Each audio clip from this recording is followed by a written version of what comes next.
Thanks for tuning in today to Maximum Wealth. We are talking with Amanda Gillean today. She is the founder and creator of the Grace and Joy House. Amanda has dedicated her life to children that have been abused, that have been mistreated, taken away from their parents, and left facing the world alone.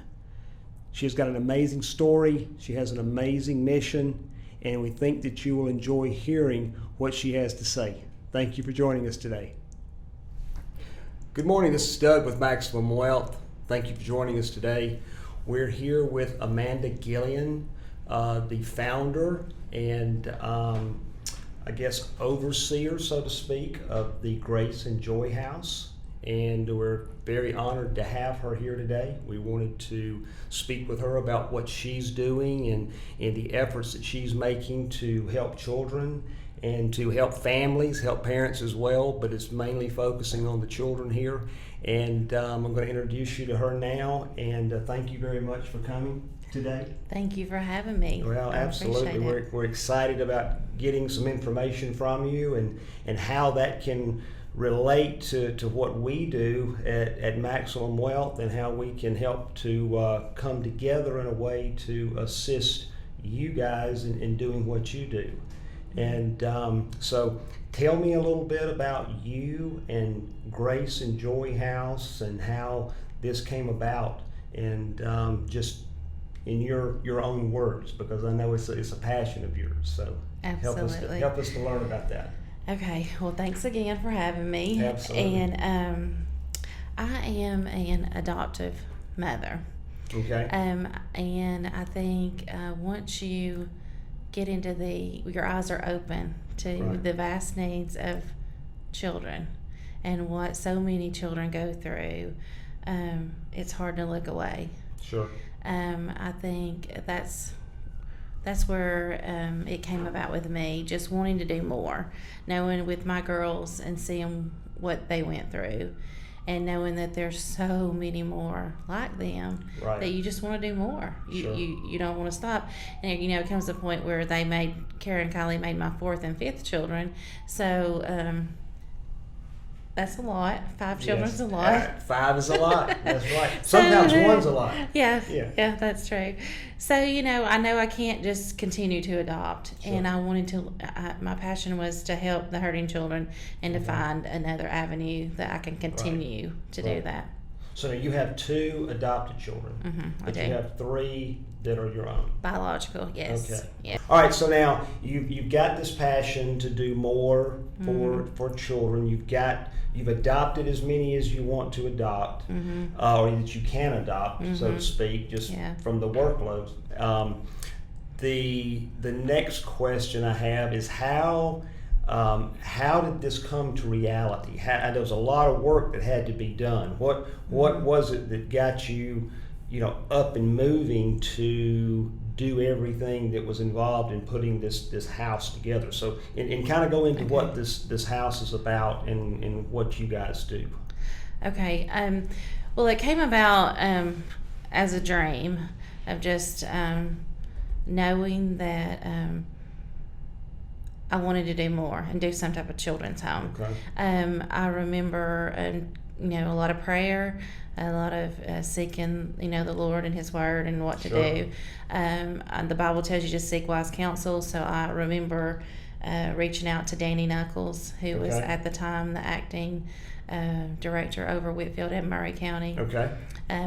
He would graciously met with me, and I, was telling him what I wanted to do, some type of children's home, asking him what the needs were, and he, just through our conversations, he said, I would love to have a home where we first take the children into custody. We don't have to think, we just go there. Because they normally went from being taken away from parents into just a DFACS office? Absolutely, yeah. Okay. Just back to the office. Okay, probably a cold, hard, not a very nice environment that they're going into. Yeah. And the way he explained it to me was, the first couple of hours that the caseworker, first of all, the children, they know are being removed from a not a good environment. Sure. but that's the only environment that they know. That's their life. home. That's their life. Yeah. So what happens is you go in and take them, and they're scared. Sure. I mean, they're frightened, they're sad, they're mad, they feel lonely. There's all kinds of emotions going on. Totally uprooted from where they were comfortable as they can be being. Yes. Amazing. So the way he explained it to us, the first couple of hours, all the caseworker is doing is trying to calm the children down. Right. Figure out what they might eat, what they'd like to eat, right, and cleaning them up. Wow. And so, 2 or 3 hours just went by, and they hadn't got to start looking for a placement yet. So that's where we come in. Okay. So what they do now is when they take the children into custody, they'll call me and say, "Hey, Amanda, we're about to pick these children up. We should be at the house in about 30 minutes. Okay. So I go, and when they get there, immediately we start, we give them candy. Because we want to get there. We have a wonderful therapist on our board, and I got to talk about our board in just a second, because I could not have done this without them. Absolutely. We'd love for you to do that. Rochelle designed us a little room when they first come in, where we give them candy, which is M&Ms or Skittles. Sure. And then a stuffed animal, because you want to get pull their five senses away from that removal trauma. And you want them to feel safe, right? Because there's a difference in being safe, and feeling safe. I totally agree with that. Yeah. So you're wanting to, when these kids come to you, you get the call, you bring children to the home, you turn into Wonder Woman and go to the home. And you're there, you're looking at appealing to their taste with the candy, probably their smell. Yeah, we keep the house smelling really good. The environment is very attractive, and I'm sure a very nice place where we've seen pictures. I haven't been there, but I've seen pictures. And then probably nice music of some sort, type of, so that all the senses. Yeah, we keep the music on playing, awesome. Peaceful, and we have it smelling wonderful, and it does look very nice. Right. That's incredible. So when they come in, does the DFACS person stay there with them at the same time you're there, or what happens from that point? They do. We are the first home like this in the state of Georgia. So you are the very first home like this. Yes, and so we had to send a proposal to the state, and they drew up a contract just for us. Sure. And so through that, we are supposed to be a 24-hour facility. They're not supposed to come with intentions of spending the night. So they can come late into the night, early in the morning, but they're not supposed to stay consecutively over 24 hours. So the caseworker does come with them, and they stay with them. We have an office there for the caseworkers set up that has a printer, scanner, we have Wi-Fi. Sure. Everything that they need, they can do their job at the Grace and Joy House. So they have their own office and set up there as well. Yeah. Fantastic. That way they can actually, when I take over with the children, and they can actually start working on the case. Right. Which makes it, the process go a little faster. Absolutely.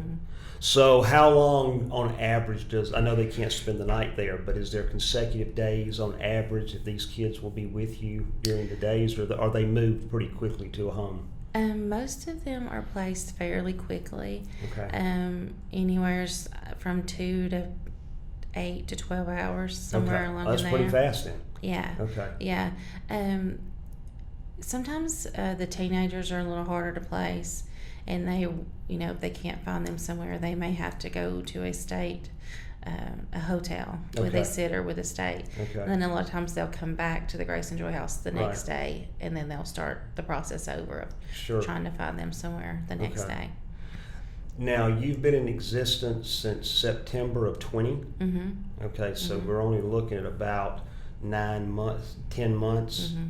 Okay. Have you been able to see any of the results of the old way was to go to the DFACS office? The new way is this. Have you seen results in how you've been effective, or has this been more effective, obviously, than the DFACS office? Oh yeah, for sure. I've had some of the caseworkers just send me messages and be like, one in particular was like a 12-year-old girl, and she came, and they're scared, they're nervous. Sure. I was able to, I went and got her Chick-fil-A. She was able to sit there and eat, Right. Yeah. and talk through things, and we send every child away with everything they're going to need for the first couple of days. Okay. Which, like for her, a 12-year-old, that would be all your toiletries, your toothbrush, toothpaste, Right. deodorant, body wash, Okay. pajamas, underwear, socks. Okay. Everything they're going to need for Sure. the first couple of days. And so the caseworker sent me the message back saying, I just want you to know that she was so much more relaxed going into her new group home than she would have been, and being able to walk in and already have all the things she needed. Right. It Sure. makes them feel a lot better. Makes them feel a little more independent than dependent on Right, people, I would right. think. Because it's tough for you take a 12-year-old, a 14-year-old to walk into a new foster home, new group home, and have to ask for personal items. Sure. Absolutely. It takes a little bit of that stress away, knowing they're not going to have that conversation because they brought it with them. Yeah. Chances are they would probably wait till the very last minute to ask for anything at all, Yeah. and just probably out of fear. Right. So tell me what types of things we want to get into,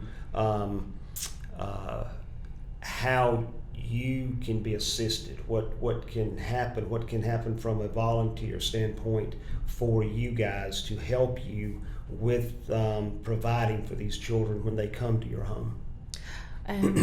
Well, there's many ways that we could use volunteers.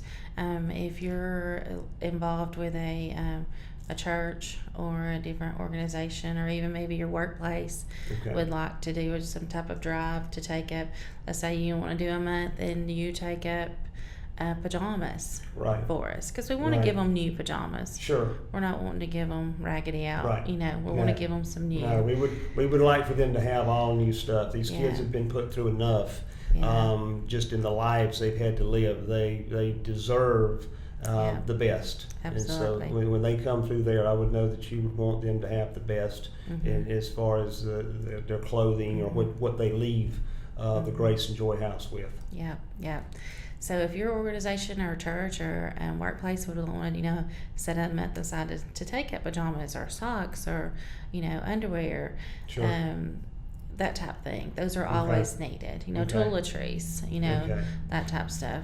When you say the toiletries, be specific. So if people are listening that want to be able to provide things that they can go out and shop and provide, what type of items? Excuse me. Specifically, would you? We do a lot of the toothbrush, toothpaste, deodorant. Okay. Body wash. Okay. And they like the nicer, especially the teens. Yeah. They like the nice deodorant, Sure. not just the cheapest Sure. ones. Okay. Because they'll go in there and they'll take those lids off and they're Smell, smelling. they like the- they like the smells. just like all of us. Sure, absolutely, Yeah. absolutely. Now you said that they have you do things with like backpacks and that type of thing. Mm-hmm. Explain a little bit about how when these kids come in, and you and I have talked about this already before. They come in. I think this is pretty cool. You've got a room set up for them to go in and do their own choosing and picking of what they want. Tell us a little bit about that. That's pretty cool. Yeah. If they're old enough to go pick out their own stuff, I just hand them an empty backpack, and they Okay. just go in there and get what they want. Okay. And we're not stingy. Right. I mean, everything's been donated to us. Sure. So if they want two deodorants, different kinds, I give them two. Sure.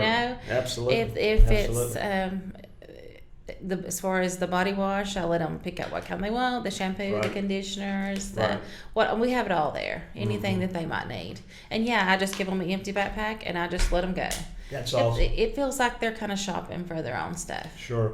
Are there other things that people can provide for you that will help you and assist you? I think you had told me that there's they're not there for a long period of time, and sometimes it's a period of time there when people are not, or children are not being at the home, so you're reluctant to stock it with food.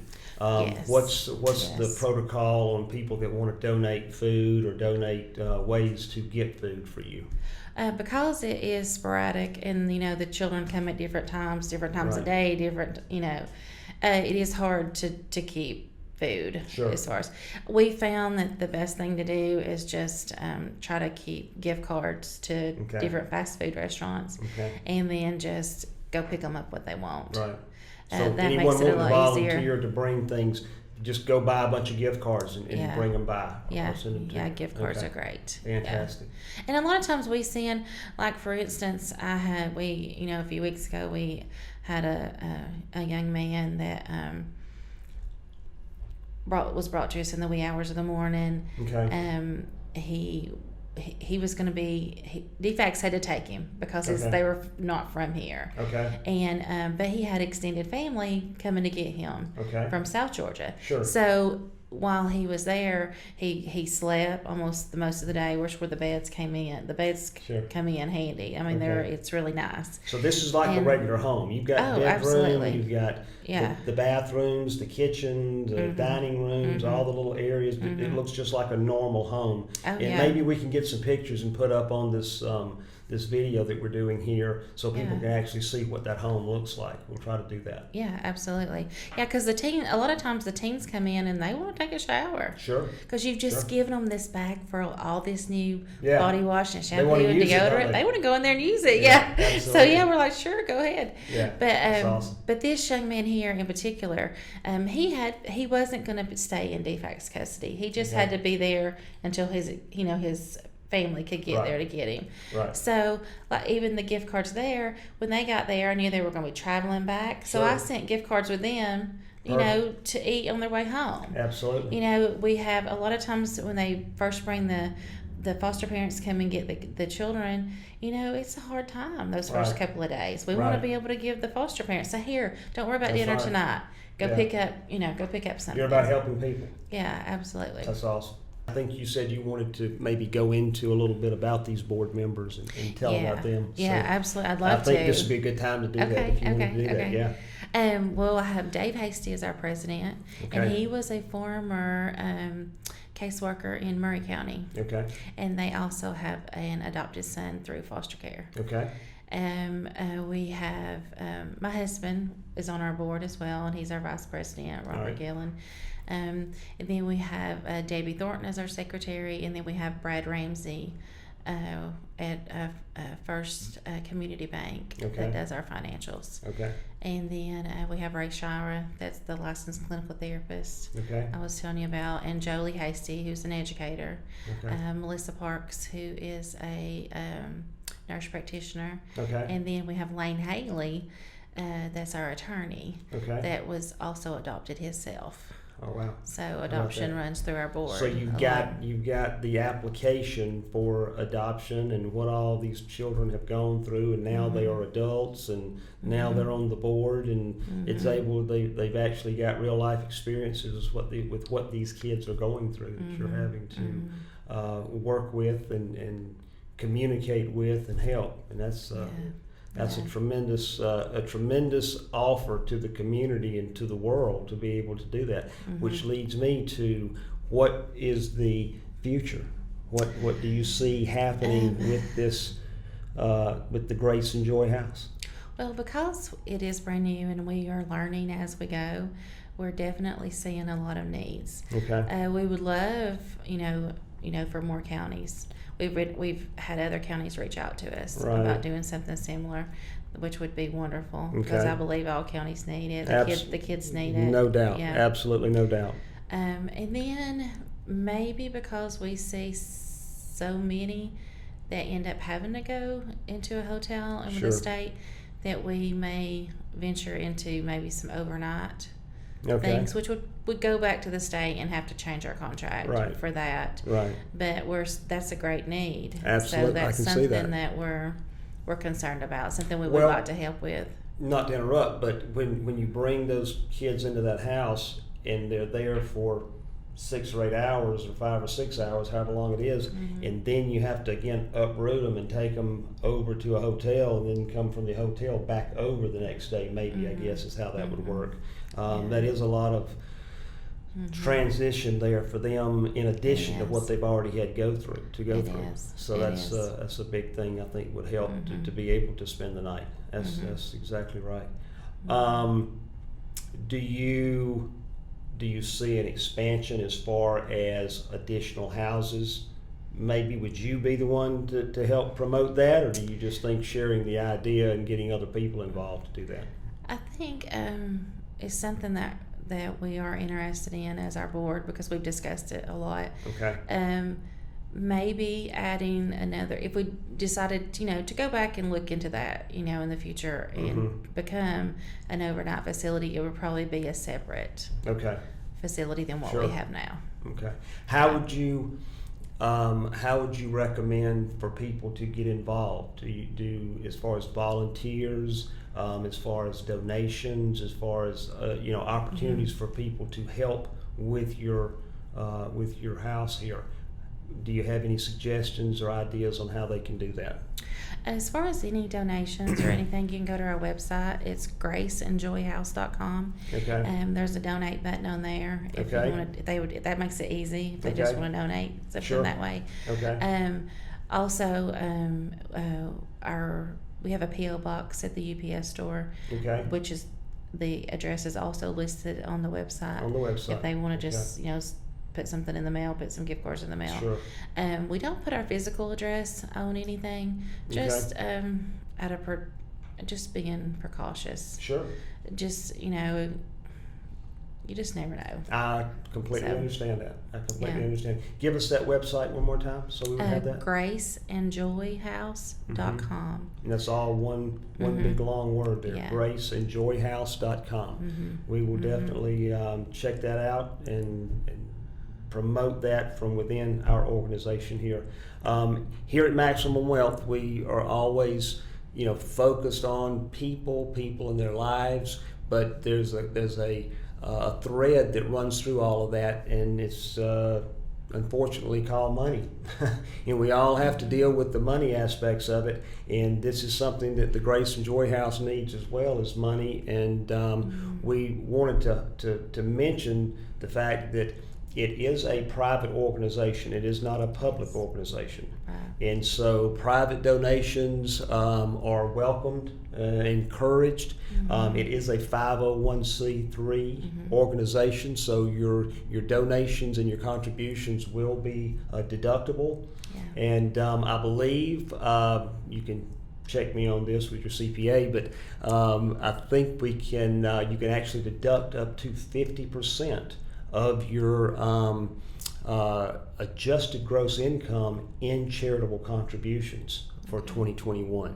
So if you are a good saver and really watch your spending and you've got extra money there, 50% of that can be deducted, as far as 50% of your adjusted gross income can be deducted towards the Grace and Joy House if they want to do that. Yeah. Okay.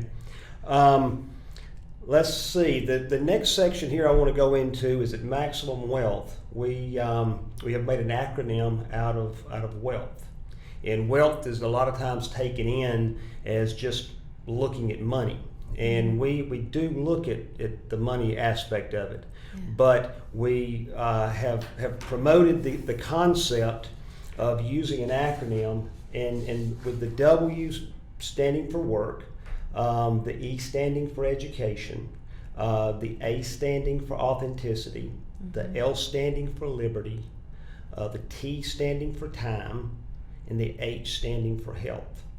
And whenever we do our interviews like this and have conversations with people, we like for them to take one of those words and that connects with them to some degree, and maybe give us a commentary on why that word connected with them and what their take on that would be. Do you mind giving us what your commentary may be on one of those letters? Wow, I'd say maybe the authenticity, just because we want to be real with what's going on with these children. Yeah. And real about the trauma that Sure. they're facing Absolutely. and what they're going through. Absolutely. And just the transparency of trauma's real. Life's hard for a lot of these children. Absolutely. And we just want to do what we can to make it a little bit better. Right. Well, and we live in a world where authenticity has really kind of disappeared to some degree. And whether it's on social media or whether it's in the political realm or whether it's in the financial realm or however, whatever aspect of our society, that happens to be my favorite word in the grouping there. It really if I is. pronounced it okay. Authenticity is authenticity. You did perfect. You did perfect. And I appreciate you doing that and giving your commentary on that. Thank you so much for coming today. Thank you for having anything me. that you want to add or that? Yeah, okay. and there's a lot more information on our Facebook page, the Grace and Joy House on Facebook. The Grace and Joy House on Facebook. Mm-hmm. Okay. Yes. And then graceandjoyhouse.com. On the website. On the website. Yes. Okay. And it would probably be a good idea to add it to the website as well. Okay. So. Okay. Well, we will continue to promote. We'll continue to support. We do. And just learned about you not too long ago, but just as soon as I heard about it, my wife had discovered it, and she shared it with me, and I was like, that's really an incredible, unique concept that you think everything's been taken care of and everything, all opportunities to help and do for people have been covered, and then you find something like this that's been going on in a not so good way for a long period of time, and then here you come doing what you do to be with these kids, and it's an area that's probably been neglected for a long time, but it's really needed to have something come into play like the Grace and Joy House. Thank you so much. Thank you. I appreciate your time and the conversation, and we look forward to any new developments. Maybe you'll come back and we can do this again with some new information or some new results. Okay? Yeah. All right. I'm Doug with Maximum Wealth. Thank you very much for joining us today. Thank you for tuning in to hear Amanda's story. And go to our website at MaximumWealth.net to find us, and subscribe to our channel, and also go to thegraceandjoyhouse.com to learn more about that. Thank you again for joining us, and have a great day.